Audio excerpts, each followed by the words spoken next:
So, what do you do before you come to a reading? You've decided that there's something going on in your life that you need some answers to, or there's someone that you want to contact, and you've got a very strong energy that you would like to speak to that particular person.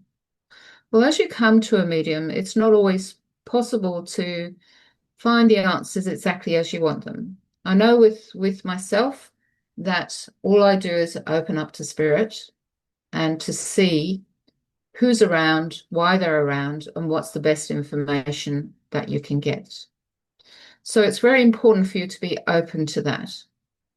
And sometimes when you come, I always like to start off just free flowing with spirit and then come to the question time because I feel that spirit has to have their say. And to be quite honest, if you were to say to me this, that, and the other about your life, that would interfere with the messages coming through. They'd be directed most probably too much towards that one issue rather than having a whole lot of issues. That's because I deal holistically, and most mediums would. So it's very important that you come with an open heart, with an open mind. It's very important that you come with your questions because I want you to get the most out of your reading as possible. I'm sure other mediums would do the same. If you have a specific thing that you're coming for, then again, if it hasn't been answered during the main session, the question time is the time to bring it up. And I'm always very honest with people. If I don't have an answer, I will not make one up. I will tell you that I don't know the answer to that. And if it's a person that you want to bring through, it is a question of it's their choice. I can only invite them to come close.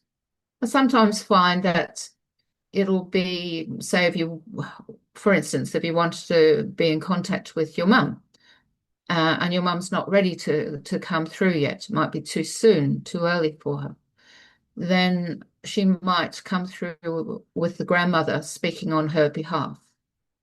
So we never do know quite what we're going to get during a reading time. That's the exciting part of it. But we know that it is a very healing time. It's not often referred to as a healing session, but I do believe that when I'm working with mediumship, it is helping you on every level of your being. So it's very important to me that you first, when you come, that you know how to use your recording equipment, so that's not going to freak you out trying to find how to record on your phone.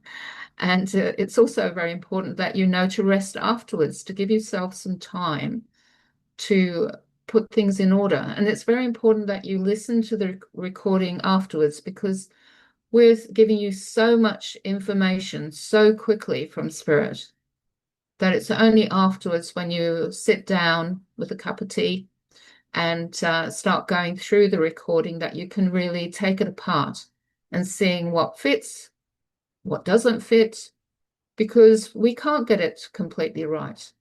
It's not a perfect science for us at the moment. We can only do the best we can with whoever is working with us. And I seem to feel that it's like a hoop of energy, that my guides and your guides will be getting together on the other side to bring through the messages for you that are most advantageous for you. And sometimes it doesn't make, if we're talking about the past, you might not think of it right in that moment. When you listen to your recording, you'll possibly say, oh yeah, I remember now that person or that situation that was being described. If it's in the future, will make sometimes absolutely no sense because it hasn't happened yet. And just by coming to a reading, sometimes we can actually change what that future will be. You know, it's a question of I always put it like, instead of getting knocked over by a bus and you've got that warning, you might not go out that day. So there's no need for you to have that experience. So it's very, very much up to you to take on board what you need from the reading and leave the rest. So if you'd like to hear more about how I go about this, and what's available to you, perhaps resources that you can look up as well, please go to the Lightworkers Way Australia YouTube channel. And we'd love to see you there and for you to subscribe. That would really be a joy to us if you would do that for us. So thank you.